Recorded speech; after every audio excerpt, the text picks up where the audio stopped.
Welcome back to CTV Morning Live. A really fun day planned for tomorrow. It is the Ride for Research for the Juvenile Diabetes Foundation. It's happening at City Hall. I remember covering this event when it was out of the Delta Hotel, and it's getting bigger. The people that are participating really have a true passion for what it is that they're doing. And joining us from the foundation is Carrie Whitmore. Great to have you on the show. As well as Kathy Bryson, who's with RBC Financial. And you've been participating since day one. Since day one. Day one. Yes. We're going to get all the information. It starts tomorrow. It's over a course of a couple of hours, right? That's right, yes. So the event actually consists of teams of 5 members. It's the corporate Ottawa coming out to participate. And they'll come register and check in, and they'll go to their bike. It takes about an hour. Each member gets on the bike for a total of 7 minutes and pedals. They're pedaling a lot faster, by the way, than what we're seeing right here. They're going, because there's a lot of fun things that are up for grabs. That's right. Yeah, with the teams, we have best team costume, then we have like daintiest rider, the sweatiest rider, and then the one that they all go for is the most kilometers. So how many kilometers can you do in 7 minutes on a bike? You'll have different rotations because you're expecting a couple. How many teams are you hoping for tomorrow? Well, we have 108 teams registered so far online. We were hoping for more teams to be registered. Registration is now closed online, but they can still call in at the office, and myself or my colleague Robin will get them signed up, no problem. They can still come because, in fact, even though it is a pledge-based stationary bike event, but fundraising can continue for up to 3 weeks after the event, so that for a chance to win their incentive prize. To be able to get in. It's a lot of fun. There's a lot of corporate spirit. There's a lot of people that come together. And for you, Kathy, you've seen that firsthand, being involved in this event since day one. What has it been like to see it start up and then to grow?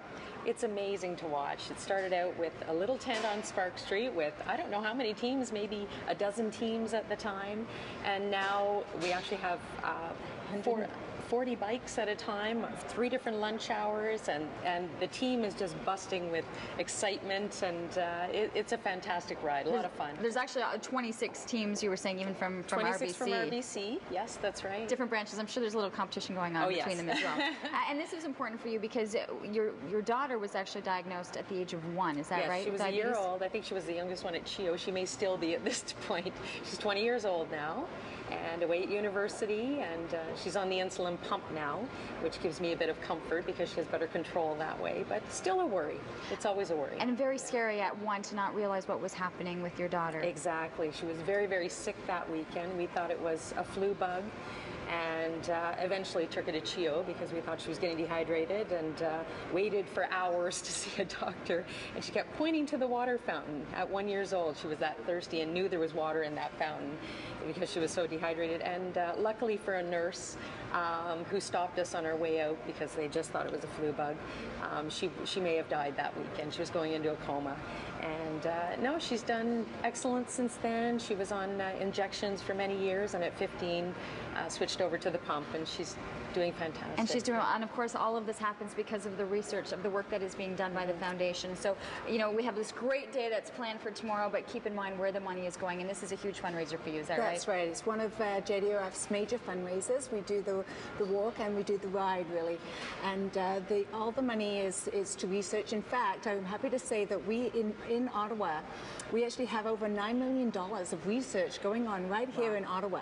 Right, so what Jdrf does is we hold these events nationally, but then Jdrf is an international organization, and what they do is they fund the best research, right? So, you know, it's really proud to say that right here in Ottawa we have over 9 million. We're getting that done, and we're getting it done within our community as well. Ladies, thank you so much. Enjoy the ride once again.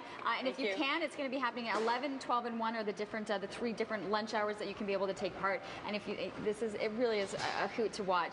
You can get down and you can actually register prior to. Yeah, here. All right, we're going to take a short commercial break. We are getting excited. Kids are getting very excited for Halloween. We're going to be checking in with the Macaroni Kid. We're talking some Halloween crafts. That's coming your way right after this.